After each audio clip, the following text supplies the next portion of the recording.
चलिए भाई, देखिए हम लोग स्टार्ट करते हैं आज नेक्स्ट लेक्चर। चैप्टर का नाम है excretory product and there elimination. पिछले लेक्चर में हम लोग बात कर चुके हैं, बोले तो लेक्चर नंबर 3 में नेफ्रॉन का स्ट्रक्चर। आप बात करते हैं पार्ट ऑफ नेफ्रॉन के कौन कौन से पार्ट हैं और उनका क्या वर्क है। देखिए, सबसे पहले हम लोग बात करते हैं ग्लोमेरुलस। ग्लोमेरुलस क्या होता है? जरा देखिए, ग्लोमेरुलस की बात करें तो थोड़ा हम लोग इसके डायग्राम को कंसीडर करें। जैसे मान लो बच्चे, ए रहा बोमेन कैप्सूल, ए है बोमेन कैप्सूल।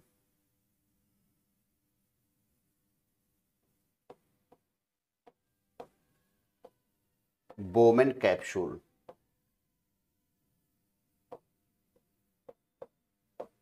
ये बोमेन कैप्सूल है और इसे बोलते हैं अफरेंट आर्टेरियोल।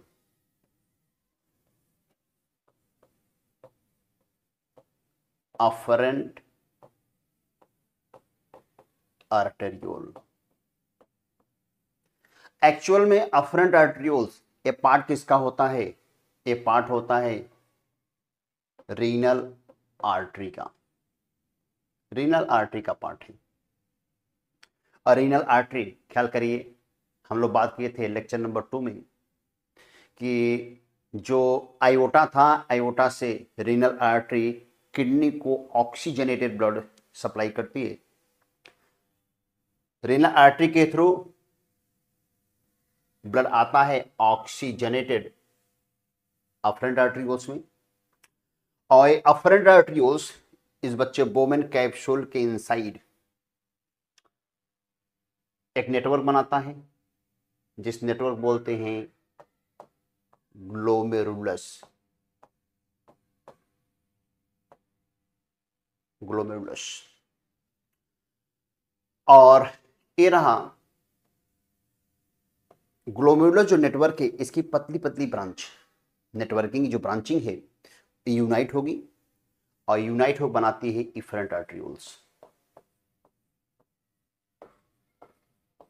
इफरेंट आर्टरियोल।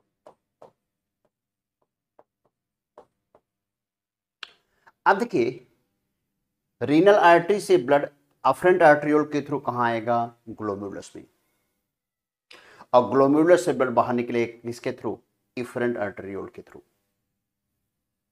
इफरेंट आर्टरियोल के थ्रू। तो ग्लोमेरुलस है क्या? ग्लोमेरुलस एक नेटवर्क है जो बोमेन कैप्सूल के inside, Bowman capsule cup shape structure में बनता है। ये बोमेन कैप्सूल का कप शेप स्ट्रक्चर है।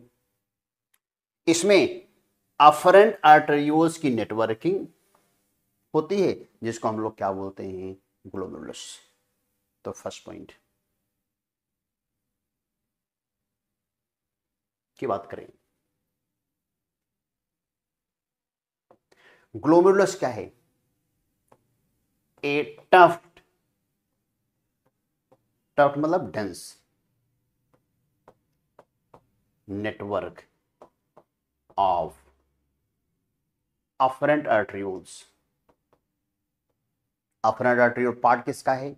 रीनल आर्टरी का। तो ए tough network of afferent arterioles form in Bowman capsule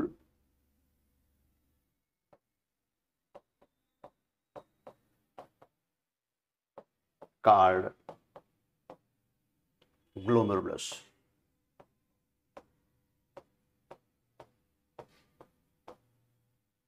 इसे हम लोग क्या बोलते हैं? ग्लोमेरुलस बोलते हैं।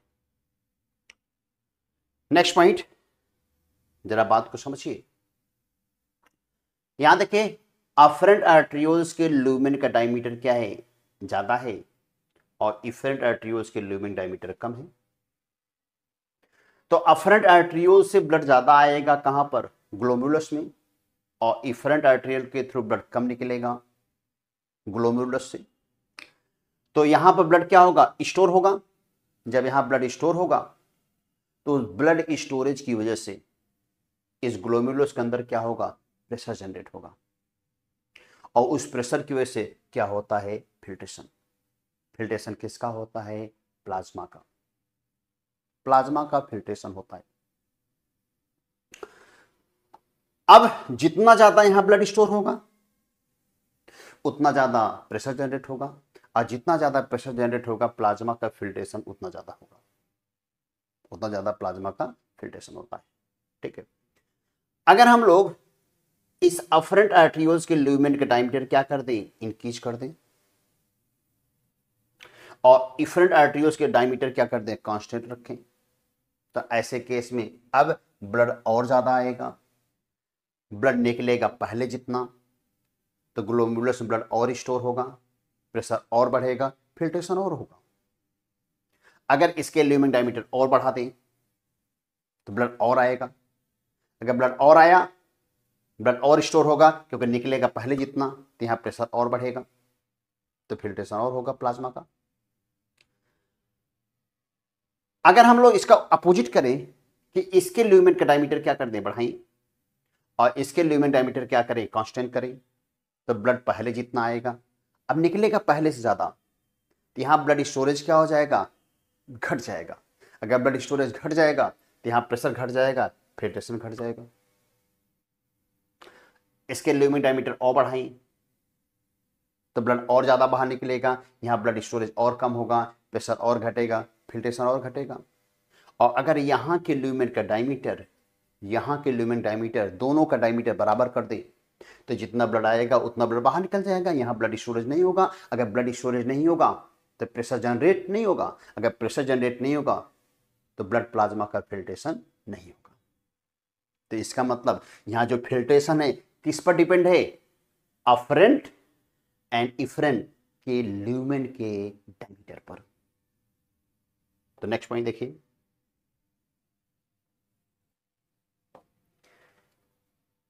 फिल्ट्रेशन ऑफ प्लाज्मा या ऐसे बोले filtration of blood plasma, blood plasma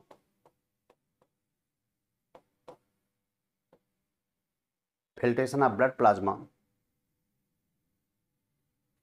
directly proportional to lumen of efferent या afferent arterioles का डायमीटर। जो ल्यूमेन का डायमीटर है इस ल्यूमेन के डायमीटर पर डिपेंड होता है। जितना ल्यूमेन का डायमीटर उसी के अकॉर्डिंग ब्लड के प्लाज्मा का फिल्ट्रेशन होता है। अब बच्चे बात करते हैं ग्लोमेरुलस के बाद नेक्स्ट है बोमेन कैप्सूल। नेक्स्ट है बोमेन कैप्सूल। तो जरा देखिए यहां पर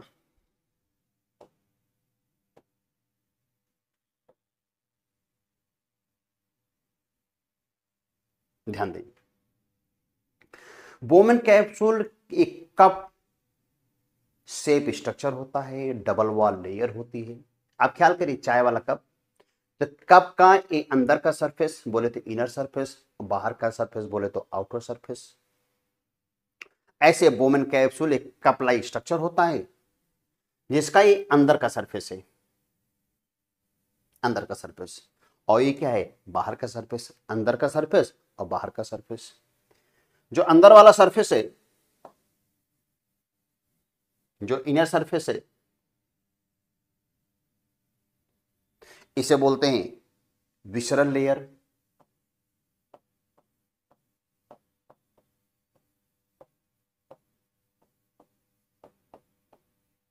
विसरल लेयर। और ये जो आउटर सरफेस है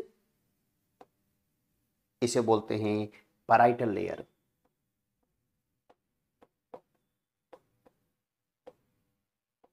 पैराइटल लेयर। और इन दोनों को मिला दें तो क्या बोलते हैं, इन दोनों को मिला दें इसे हम लोग बोलते हैं Bowman capsule.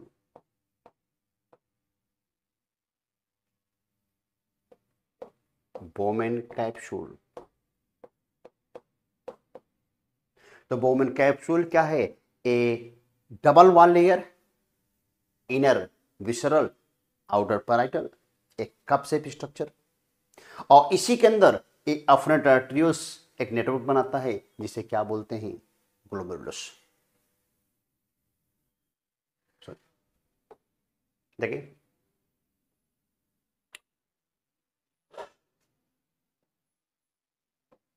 बोमेन capsule are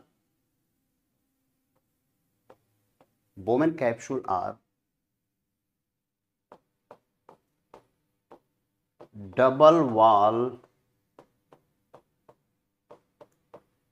layer and cup shape structure.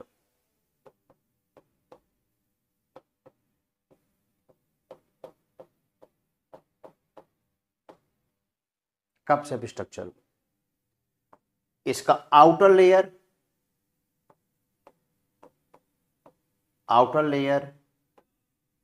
और इनर लेयर। आउटर लेयर क्या है? पैराइटल लेयर,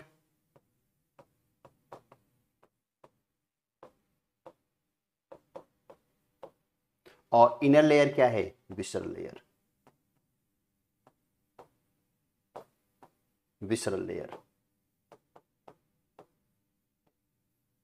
ख्याल करिए, लेक्चर नंबर 3 में मैंने आपको बता रखा है कि parietal layer squamous epithelial tissue का बना होता है, विसरल लेयर भी स्क्वामस एपिथेलियल टिश्यू बना होता है। बोले तो पूरा का पूरा बोमेन कैप्सूल ही स्क्वामस एपिथेलियल टिश्यू बना होता है। अब ये जो विसरल लेयर की स्क्वामस एपिथेलियल टिश्यू है, ये मॉडिफाइड होकर के एक स्पेशलाइज स्ट्रक्चर बनाती है जिसको क्या बोलते हैं? Podocyte cells. Their squamous epithelial tissue, their squamous epithelial tissue are modified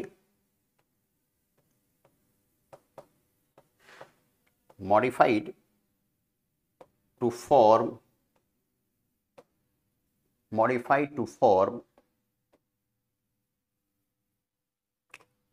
podocyte cells.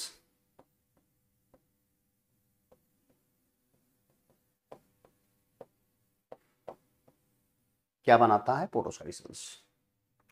अब देखिए पोडोसाइट सेल जो बनता है, पोडोसाइट सेल दिखता कैसा है? बहुत सारे पोडोसाइट्स हैं, लेकिन बात ध्यान रखिएगा कि पोडोसाइट सेल्स कहां होगी? पोडोसाइट सेल्स होगी इनर विसरल लेयर पर।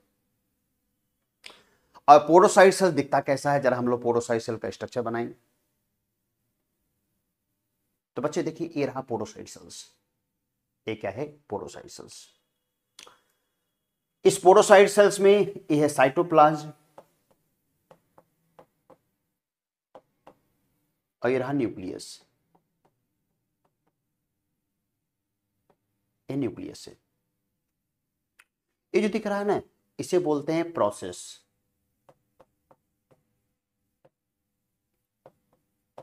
बच्चे यहां मैंने दो प्रोसेस बनाया है।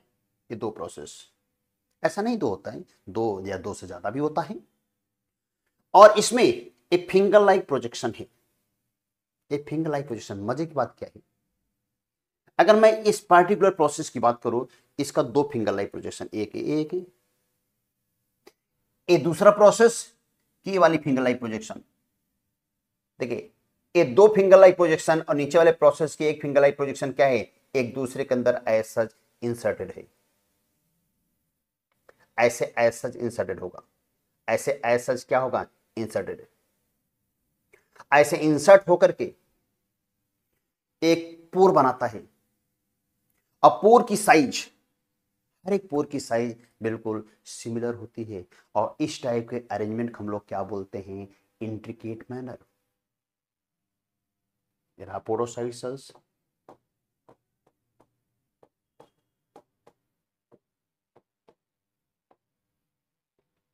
arranged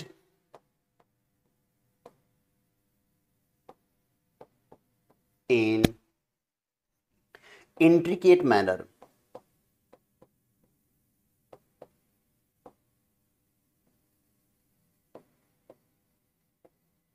arrange in intricate manner.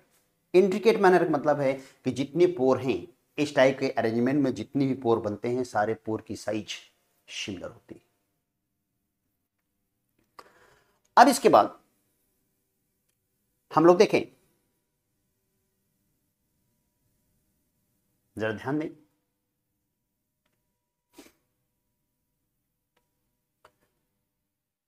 कि जो ब्लड आता है अफरेंट आर्टरियोल के थ्रू ग्लोमेरुलस में,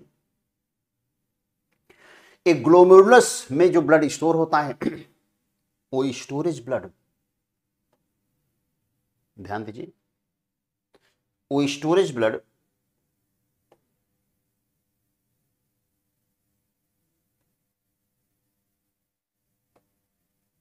में जो प्लाज्मा होती है, प्लाज्मा का फिल्ट्रेशन होता है। जब यहां ब्लड स्टोर होगा, जो प्रेशर जनरेट होगा, उस प्रेशर की वजह से प्लाज्मा का फिल्ट्रेशन होता है। अब फिल्ट्रेशन जो होता है इस पोर के थ्रू, यहां पोर बनता है। ऐसे बहुत सारे पोर का फॉर्मेशन होता है, ऐसे बहुत सारे पोर का फॉर्मेशन होता है, बहुत सारे पोर का फॉर्मेशन होता है, बहुत सारे पोर बने होते हैं। और जैसे जैसे ब्लड यहां स्टोर होता है, इस पोर के थ्रू प्लाज्मा का फिल्ट्रेशन होता है। अब बच्चे, जो फिल्ट्रेशन होता है, ध्यान रखिएगा, जो फिल्ट्रेशन होता है, ए फिल्ट्रेट मटेरियल कहां से आते हैं? ए फिल्ट्रेट मटेरियल आते हैं ग्लोमेरुलस से बोमेन कैप्सूल के अंदर। कहां से आया? ग्लोमेरुलस से। कहां पर आया? बोमेन कैप्सूल के अंदर आता है। तो इस फिल्ट्रेट को हम लोग क्या बोलते हैं? Glomerular filtrate.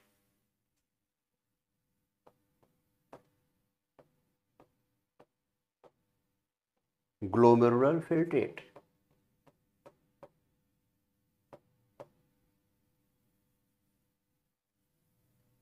Glomerular filtrate. तो ध्यान रहे, ग्लोमेरुलर फिल्ट्रेट क्यों बोला गया? क्योंकि फिल्ट्रेशन कहां से आ रहा है? फिल्ट्रेशन आ रहा है ग्लोमेरुलस से। कहां पर आ रहा है? बोमेन कैप्सूल के अंदर आ रहा है। तो इस फिल्ट्रेट को हम लोग क्या बोलते हैं? Glomerular filtrate. मजे की बात है कि किसके थ्रू आया? तो बच्चे, इसे बोलते हैं स्लिट पोर।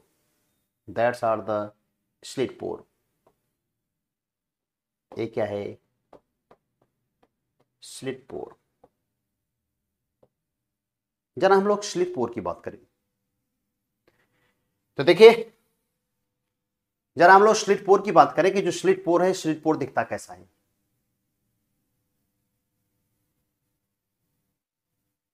देखिए, यहां पर एक क्या दिख रहा है? ए ब्लड वेसल्स दिख रही है, ये ब्लड वेसल्स दिख रही है। स्लिट पोर बनाने के लिए, स्लिट पोर को समझने के लिए हम लोग क्या करें? ध्यान दीजिए, स्लिट पोर को समझने के लिए हम लोग क्या करें? यहां से इतने पार्ट को काट लें और काट करके इसको ड्रा करें, जिसमें बोमेन कैप्सूल का एक विसरल लेयर भी है, बोमेन कैप्सूल का पैराइटल लेयर भी है, ग्लोमेरुलस का भी पार्ट है। अगर यहां से एक सेक्शन काट के देखें तो वहां हमको आसानी से स्लिट पोर का अपीयरेंस दिखेगा। और देखते हैं स्लिट पोर कैसा दिखता है। बच्चे, मान लो ये रहा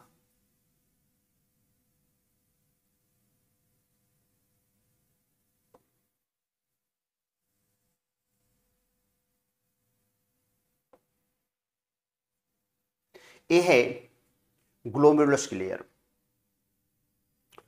और ग्लोमेरुलस की लेयर में ये रहा इसकी इपिथेलियल टिश्यू। बच्चे, इपिथेलियल टिश्यू एक कंटीन्यूअस नहीं होती। इपिथेलियल टिश्यू कंटीन्यूअस नहीं होती। यहां पर अगर ब्लड वेसल्स के इनर सरफेस पर इपिथेलियल टिश्यू है, दे आर कॉल्ड हम लोग क्या बोलेंगे, एंडोथीलियम। दूसरा,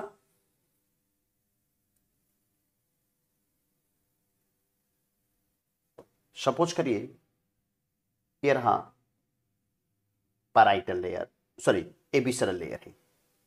ये क्या है, विसरल लेयर। और इसी विसरल लेयर पर प्रेजेंट क्या होता है, ये प्रेजेंट होता है पोडोसाइट सेल्स। ये बच्चे पोडोसाइट सेल्स हैं, ये पोडोसाइट सेल्स हैं।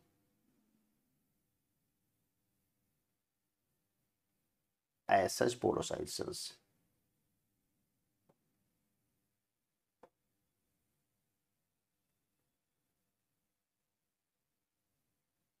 पोडोसाइट सेल्स एक्चुअल में, मान लो ये पोडोसाइट सेल्स है, ये पोडोसाइट सेल्स है, तो पोडोसाइट सेल्स का सिर्फ ये बॉर्डर आप देख पाओगे। अगर ऐसे दिखाएं तो ये बॉर्डर देख पाओगे, तो ये बॉर्डर क्या है, प्रोसेस का। ठीक है, अगर हम ऐसे पोडोसाइट सेल्स को ऐसे कर दें तो पोडोसाइट सेल आपको दिख जाएगी, ये पोडोसाइट सेल दिख जाएगी, उसमें ये प्रोसेस है। तो एज सच इस ग्लोमुलस के नीचे प्रेजेंट होता है। नेक्स्ट,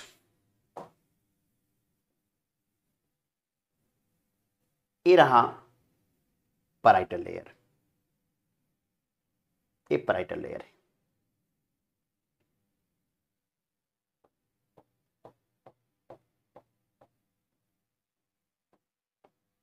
ये पैराइटल लेयर है, इसे बोलते हैं एंडोथीलियल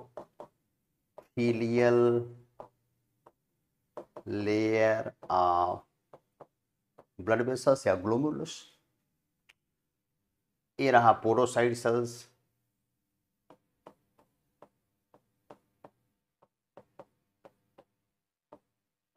सेल्स कहां होता है, विसरल लेयर पर। और ये रहा पैराइटल लेयर।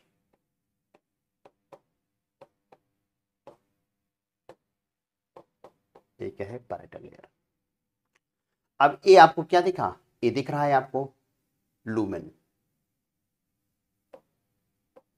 लूमेन किसका, बोमेन कैप्सूल के अंदर का। अब बच्चे ध्यान दें कि ये जो पोडोसाइट सेल है और ये ब्लड वेसल्स की लेयर है, दोनों के बीच में एक लेयर और होती है, एक लेयर और होती है, इसे बोलते हैं बेसमेंट मेम्ब्रेन।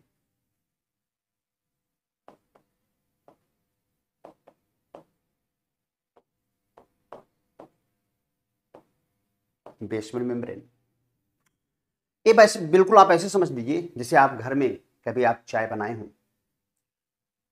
या मम्मी को चाय बनाते हुए देखे हो, तो जैसे चाय बनाने की जो चाय बनाने के बाद जो छन्नी होती है, छन्नी से जैसे चाय आप फिल्टर कर रहे हैं कप में, मान लो छन्नी बहुत पुरानी हो गई हो और उसमें जो पोर का साइज है वो क्या हो गया, बढ़ गया है, तो ऐसे केस में सपोज करिए कि मम्मी गई मार्केट, वहां से 2 छन्नी और लाई, अलग अलग पोर की साइज का, और आपने क्या किया कि जो पुरानी वाली छन्नी उससे आपका लगाव बहुत ज़्यादा है क्योंकि आप बहुत दिन से उससे चाय पी रहे हो, उस छन्नी को लिए जिसमें पोर की साइज बड़ी है, पुरानी वाली है, उसके बाद उसके ऊपर दूसरी छन्नी रख दी जो मम्मी भी नई नई लाई है, जिसमें पोर की साइज थोड़ा छोटा है पुराने वाले से, और तीसरी छन्नी को उसके ऊपर रख दिए जिसमें पोर की साइज बहुत छोटी है, तो 3 छन्नी बन गई। 3 छन्नी को आपने क्या कर दी, एक साथ रख दिया और उसके ऊपर से चाय आपने डाला। ठीक है, अब वही मॉलिक्यूल्स चाय का फिल्टर होगा, जो पहले चाय के संग चाय की पत्तियां भी और जो भी आपने उसमें मटेरियल डाला है वो भी फिल्टर हो जा रहा था, कप में आ जा रहा था, लेकिन अब जब आपने 3 छन्नी का यूज किया तो अब वही सब्सटेंस फिल्टर होगा चाय का, जिसकी मॉलिक्यूल्स की साइज, जिसके मॉलिक्यूल्स की साइज तीनों छन्नी की पोर की साइज से छोटा होगा। सारे लोग नहीं आएंगे, वही लोग फिल्टर होंगे जिनके मॉलिक्यूल्स की साइज चाय या जिनके मॉलिक्यूल्स की साइज तीनों छन्नी की पोर की साइज से छोटा होगा। जरा देखिए, इसमें एक छन्नी ये है, दूसरी बेसमेंट मेम्ब्रेन है और तीसरी पोडोसाइट सेल्स। अब देखिए, अगर हम लोग इन तीनों पोर को मिला दें, इन तीनों पोर बच्चे मिला दें, तो दे आर कॉल्ड स्लिट पोर। इसी को हम लोग क्या बोलेंगे, इसी को हम लोग बोलते हैं स्लिट पोर।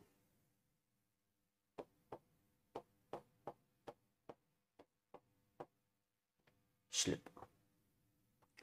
यहां देखिए, जो पोरोसाइट सेल के बीच में, ये पोरोसाइट सेल है ना, जिसे एंडोथेलियल या पोरोसाइट, सॉरी, यहां देखिए जो endothelial layer of blood vessels में इपिथेलियल टिश्यू है, दो इपिथेलियल टिश्यू के बीच क्या है, गैप है, और इस गैप को क्या बोला जाता है, फेनेस्ट्रा।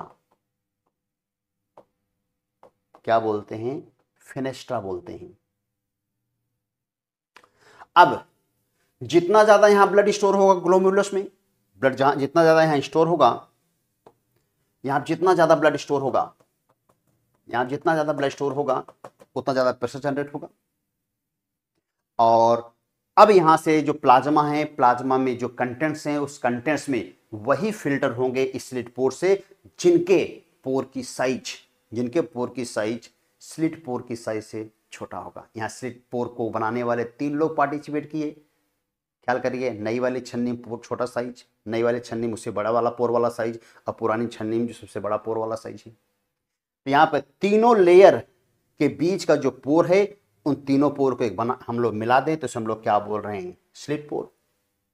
अब यहां से फिल्ट्रेट आया, फिल्ट्रेट कहां आया, फिल्ट्रेट बच्चे आया जिसे हम लोग बोल रहे हैं कहां पर आया है, ग्लोमेरुलस में। ए फिल्ट्रेट कहां आया, सॉरी, ए फिल्ट्रेट कहां आया, ए फिल्ट्रेट आया बोमेन कैप्सूल के लुमेन में। और इस फिल्ट्रेट को हम लोग क्या बोलेंगे, ग्लोमेरुलर फिल्ट्रेट, ग्लोमेरुलर फिल्ट्रेट बोलते हैं। अब इसमें क्या आएगा,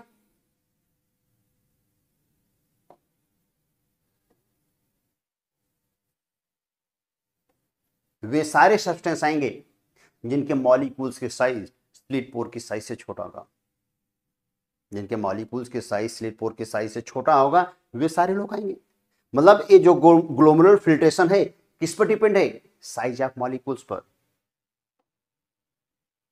डिपेंड ऑन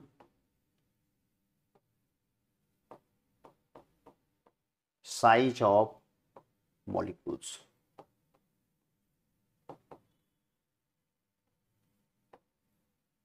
दूसरा, इसमें सब लोग फिल्टर होते हैं, सब लोग फिल्टर हो जाते हैं, यूजफुल और अनयूजफुल सब्सटेंस दोनों फिल्टर हो जाता है। क्यों, क्योंकि मॉलिक्यूल्स के साइज पर डिपेंड है। दूसरी बात, यहां पर क्या नहीं फिल्टर होता, प्लाज्मा में जो ब्लड का प्लाज्मा है, इस ब्लड के प्लाज्मा में जो प्लाज्मा प्रोटीन है यही फिल्टर नहीं होता।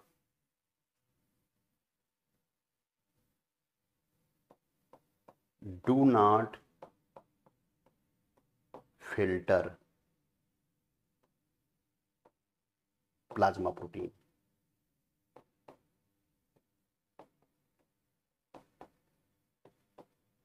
अगर किसी का यूरिन टेस्ट करवाएं, अगर उसके यूरिन के टेस्ट में, रिपोर्ट में आपको प्लाज्मा प्रोटीन दिखा,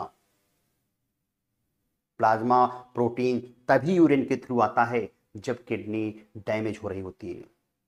अगर डैमेज नहीं है, डैमेजिंग कंडीशन नहीं है, हेल्दी कंडीशन है किडनी की, तो कभी भी प्लाज्मा प्रोटीन फिल्टर नहीं होगा, तो यूरिन कभी भी प्लाज्मा प्रोटीन नहीं आएगी। लेकिन अगर किडनी में डिफेक्ट होना शुरू हुआ तभी प्लाज्मा प्रोटीन यूरिन में अपीयर होती है। दैट्स आर द स्लिट पोर। तो पहला स्ट्रक्चर हम लोग कंप्लीट कर लिए ग्लोमेरुलस, दूसरे की बात कर लिए बोमेन कैप्सूल। अब बात करते तीसरा, जिसको हम लोग बोले प्रॉक्सिमल कन्वोल्यूटेड ट्यूब्यूल्स। देखिए, ये प्रॉक्सिमल कन्वोल्यूटेड ट्यूब्यूल्स अगर हम लोग बात करें,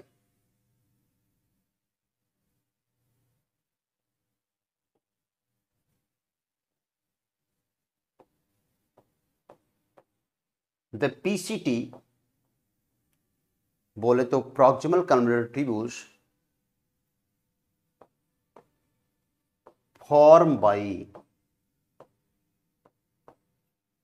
single cell cuboidal epithelial tissue.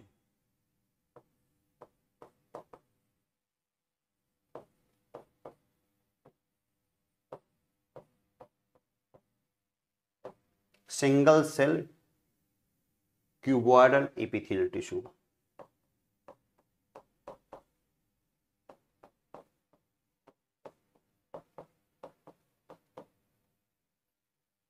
और इस पर ब्रश बॉर्डर अपीयरेंस होता है क्योंकि इस पर क्या प्रेजेंट है, माइक्रोपिली, on which माइक्रोपिली present.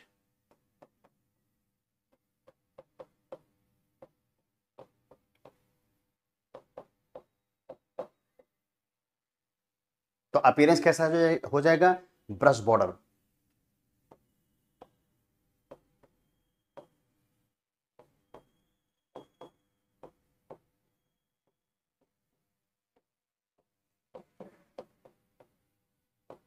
Brush border appearance.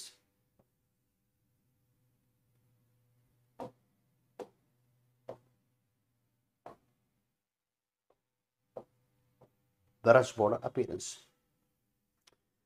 इसका मेन फंक्शन क्या है, mainly help in the reabsorption. जो ग्लोमेरुलर से फिल्ट्रेट आया बोमेन कैप्सूल में, जिसे हम लोग क्या बोल रहे हैं, ग्लोमेरुलर फिल्ट्रेट, अगर उसमें कोई यूजफुल सब्सटेंस आता है तो वो क्या करता है, बोमेन कैप्सूल उस फिल्ट्रेट को कहां भेजेगा, पीसीटी में। पीसीटी में भेजेगा और पीसीटी में जितने भी यूजफुल सब्सटेंस पहुंचे हैं वे पीसीटी से क्या होंगे, रीएब्जॉर्ब होकर कहां चले जाएंगे, ब्लड के अंदर। तो पीसीटी का मेन फंक्शन क्या है, रीएब्जॉर्प्शन।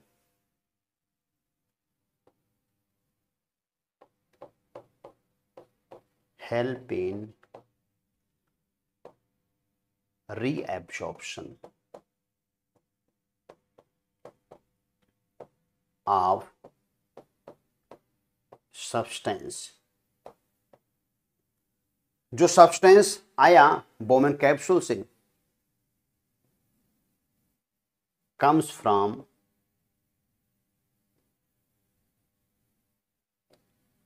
Bowman capsule. अब उसमें जो यूजफुल सब्सटेंस हैं वे यूजफुल सब्सटेंस रीएब्जॉर्ब होगा, कहां से आएगा, फिल्ट्रेट से। कहां के फिल्ट्रेट से, पीसीटी के अंदर प्रेजेंट फिल्ट्रेट जो बोमेन कैप्सूल आया हुआ है, यहां से कहां जाएगा, ब्लड में। अब बच्चे ध्यान दें, जो रीएब्जॉर्प्शन होता है, जरा हम लोग इसकी बात कर लें।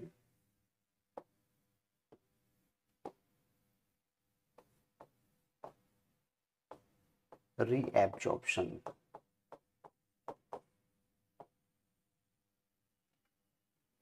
बच्चे रीएब्जॉर्प्शन जनरली दो टाइप होता है। एक रीएब्जॉर्प्शन है जिसे हम लोग बोलते हैं passive reabsorption,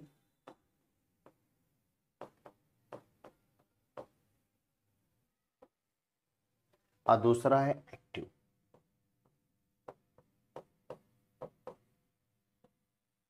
active reabsorption. Active reabsorption तब होता है या वहां होता है, या एक्टिव रीएब्जॉर्प्शन कब बोलते हैं, जब लोअर कंसंट्रेशन से हायर कंसंट्रेशन की तरफ किसी सब्सटेंस का रीएब्जॉर्प्शन होता है विथ हेल्प ऑफ एनर्जी, हम लोग उसको क्या बोलते हैं, active reabsorption.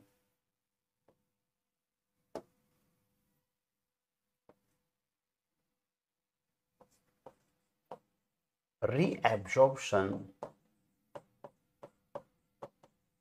of substance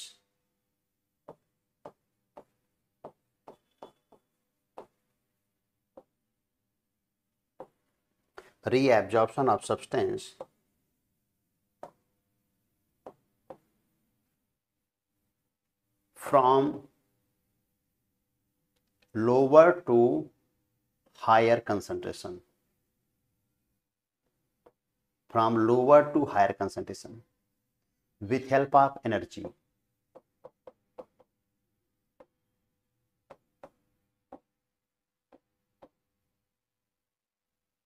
with help of energy called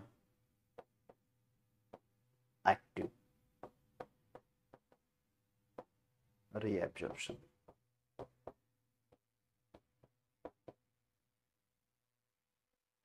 passive reabsorption इसका उल्टा होता है.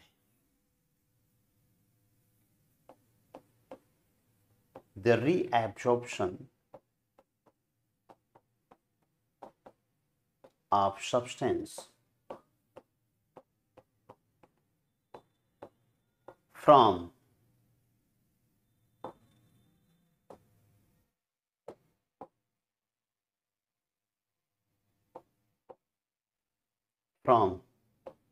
higher concentration to lower concentration without energy.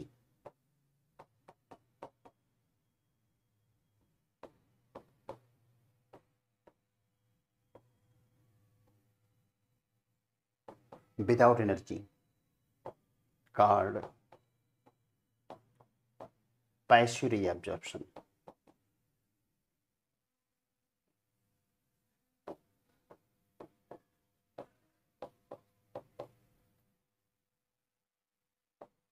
Passive reabsorption. अब देखिए पैसिव रीएब्जॉर्प्शन डिफरेंट टाइप होता है. जो पैसिव रीएब्जॉर्प्शन है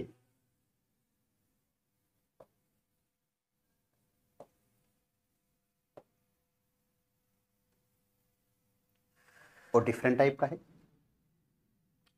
बच्चे. एक पैसिव रीएब्जॉर्प्शन होता है सिंपल डिफ्यूजन.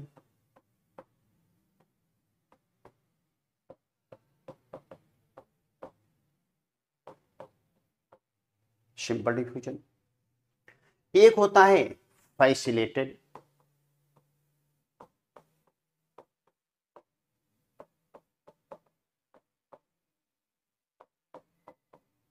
और बच्चे एक होता है osmosis.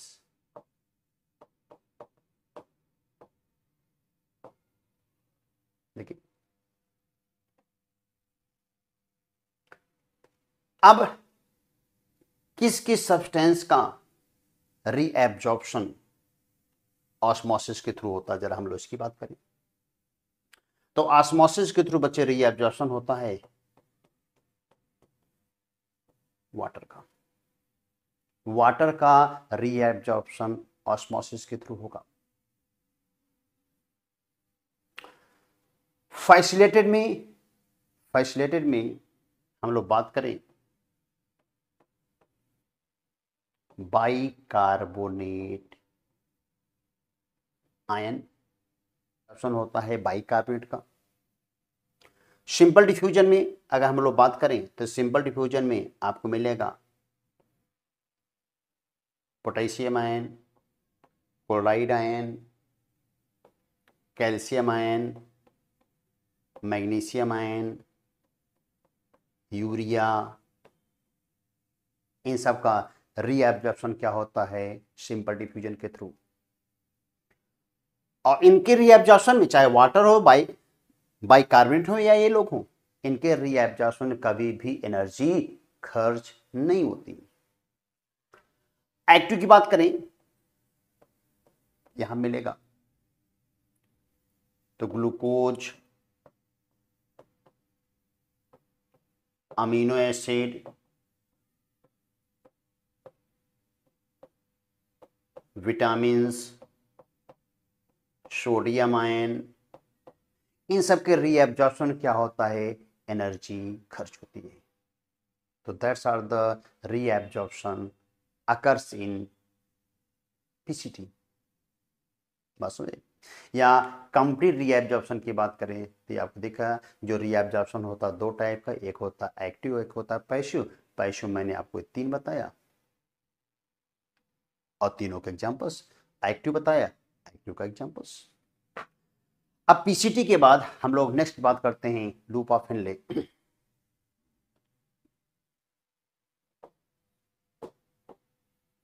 Loop of Henley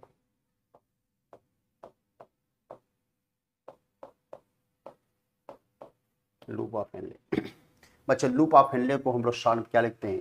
L small O capital H. जरा देखिए, ये रहा लूप ऑफ हेनले।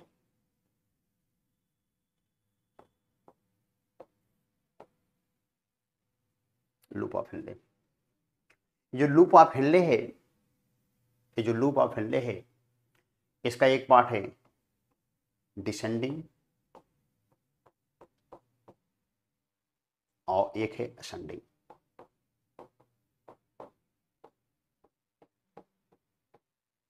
डिसेंडिंग और ascending.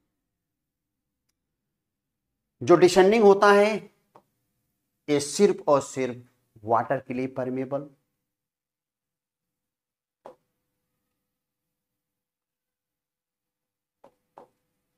they are permeable for water and impermeable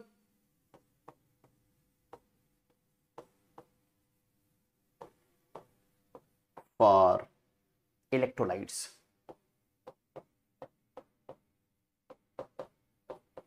electrolytes,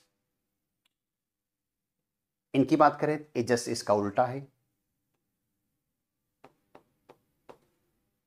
they are permeable for electrolytes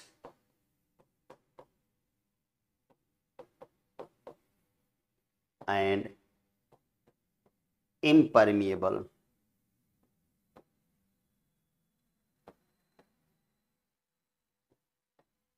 for water. PCT के बाद loop of Henle, loop of Henle के बाद हम लोग बात करते हैं डीसीटी। नेक्स्ट क्या है? Digital convoluted tubules.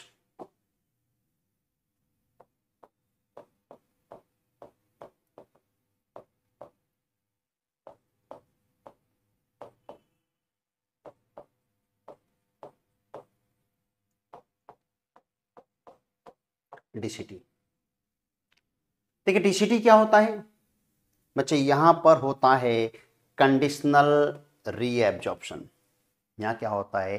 Conditional reabsorption. Suppose करिए ये रहा डीसीटी,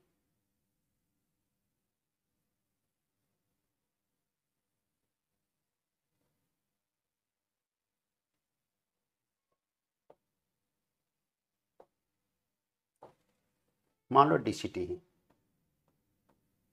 ठीक है। ये रहा कलेक्टिंग डक्ट। अगर यहां पर वाटर एक्सेस हुआ, डीसीटी में वाटर का अमाउंट ज्यादा हुआ, वाटर का अमाउंट ज्यादा आता भी है इसके अंदर, तो ये क्या करेगा? मान लो ब्लड वेसल से,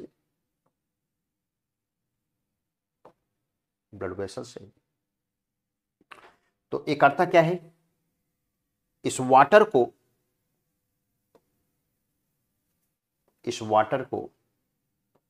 रीएब्जॉर्ब करा कहां भेजता है? ब्लड के अंदर। और यहां पर वाटर के रीएब्जॉर्प्शन कराने के लिए क्या चाहिए होता है? ADH, anti diuretic hormones. इसकी बात हम लोग इसी चैप्टर में करेंगे, रेगुलेशन ऑफ किडनी में। एडीएच की हेल्प से यहां का वाटर कहां जाएगा? ब्लड में। तो ब्लड में वाटर का अमाउंट क्या होगा? बढ़ेगा। अगर मान लो इस डीसीटी में सोडियम आयन का लेवल ज्यादा है, तो सोडियम आयन रीएब्जॉर्ब हो कहां जाएगा? ब्लड में।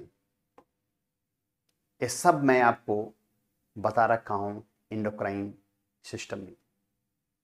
एड्रिनल ग्लैंड्स, यहां मैंने आपको बताया था एल्डोस्टेरोन। बच्चे वहां पर मैंने बहुत ही डिटेल में, बहुत अच्छे से इस बात को वहां पर एक्सप्लेन किया था। अगर ये बात आपको वहां समझनी है, यहाँ की बात वहां समझनी है, तो आप वहां पर एड्रिनल ग्लैंड्स में एड्रिनल कॉर्टेक्स वाला पार्ट रिवाइज करिए।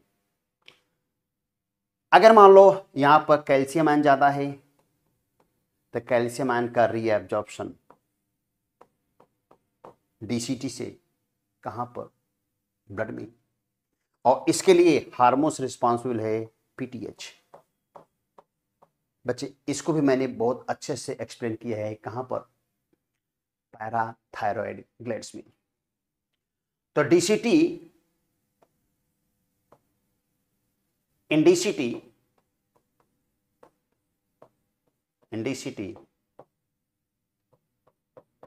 कंडीशनल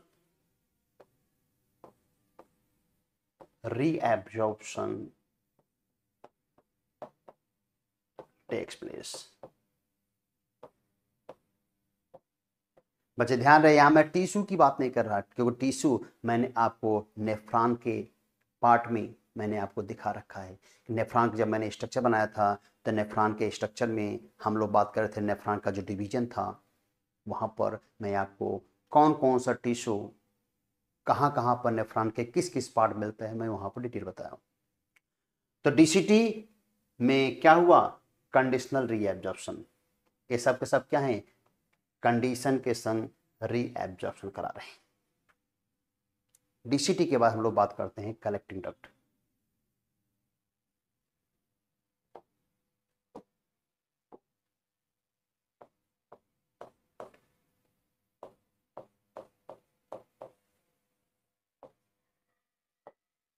या बुक्स में कलेक्टिंग ट्यूब्यूल्स भी लिखता है, ठीक है।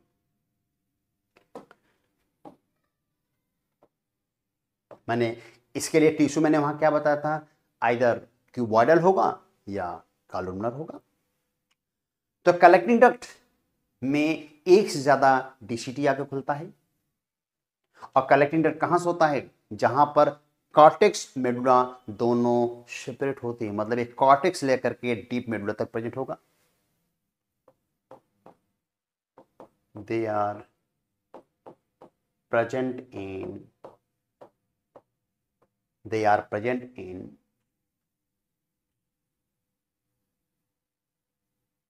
they are present from cortex to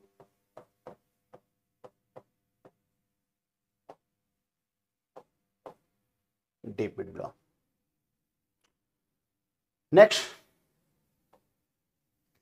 यहां पर वाटर का रीएब्जॉर्प्शन सबसे ज्यादा होता है, इलेक्ट्रोलाइट्स के रीएब्जॉर्प्शन कम होता है। More water and least electrolytes are reabsorbed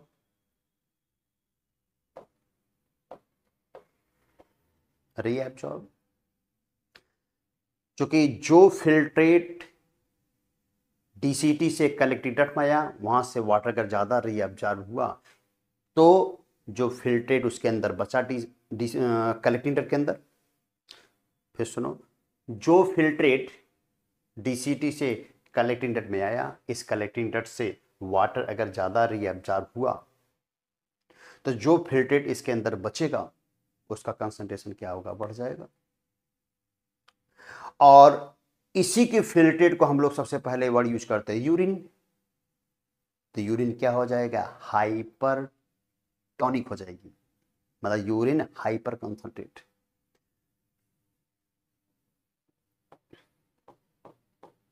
their filtrate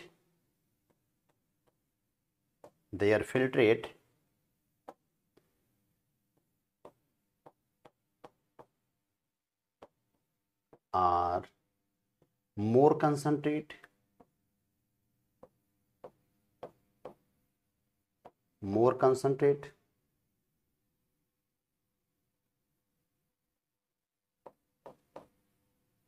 that means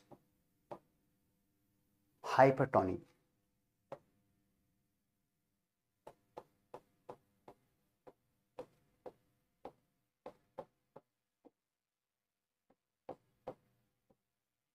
और इसी वजह से आपके एनसीईआरटी बुक्स में लिखा हुआ है कि मैमल्स के पास एबिलिटी होती है to produce concentrate urine.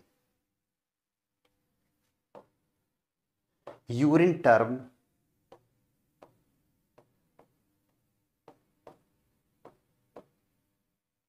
First use, सबसे पहले यूज किया गया। Urine term first use for their filtrate.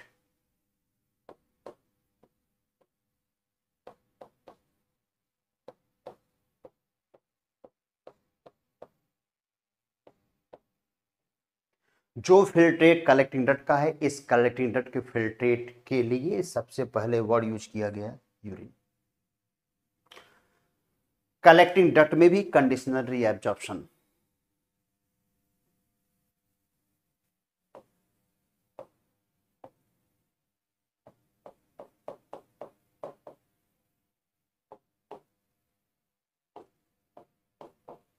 Conditional reabsorption also takes place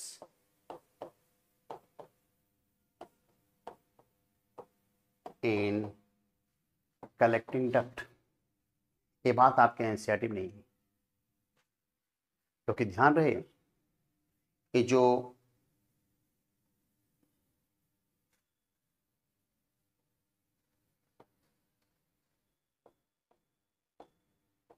एक कलेक्टिंग डक्ट है, कलेक्टिंग डक्ट से वाटर का रीएब्जॉर्प्शन होता है। वाटर कहाँ आएगी? ब्लड में। वाटर कहाँ आएगा? ब्लड में। ठीक है, ए ब्लड वेसल से। तो यहां पर एडीएच हार्मोन से रिस्पॉन्सिबल है वाटर को रीअब्जॉर्ब कराने में। अगर कलेक्टिंग डक्ट में सोडियम आयन ज्यादा है तो सोडियम आयन का रीएब्जॉर्प्शन भी होता है कलेक्टिंग डक्ट से, और यहां पर रीएब्जॉर्प्शन कराने के लिए कौन रिस्पॉन्सिबल है? एल्डोस्टेरॉन। बात समझे? तो ध्यान रहे यहां पर भी क्या होता है? Conditional reabsorption. Next,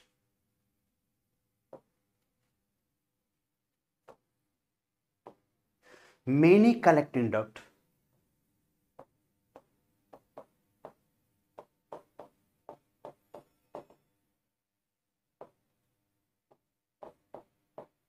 are open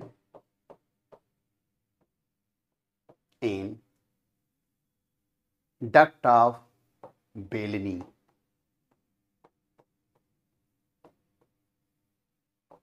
ख्याल करिए, स्ट्रक्चरल नेफ्रॉन मैंने आपको बताया है। डक्ट ऑफ बेलनी कहां ओपन होगा? Duct of Bellini open in renal पाइपिला। रीनल पाइपिला। बच्चे, इस तरह से हम लोग पार्ट ऑफ नेफ्रॉन की बात कर लिए। नेफ्रॉन का पार्ट, तो नेफ्रॉन का पार्ट कंप्लीट। अब इसके बाद हम लोग नेक्स्ट लेक्चर में बात करते हैं टाइप्स ऑफ नेफ्रॉन, और एक बहुत खूबसूरत स्ट्रक्चर है जिसका नाम है juxta glomerular apparatus. Juxta glomerular apparatus. उसके बाद हम लोग पढ़ेंगे यूरिन फॉर्मेशन।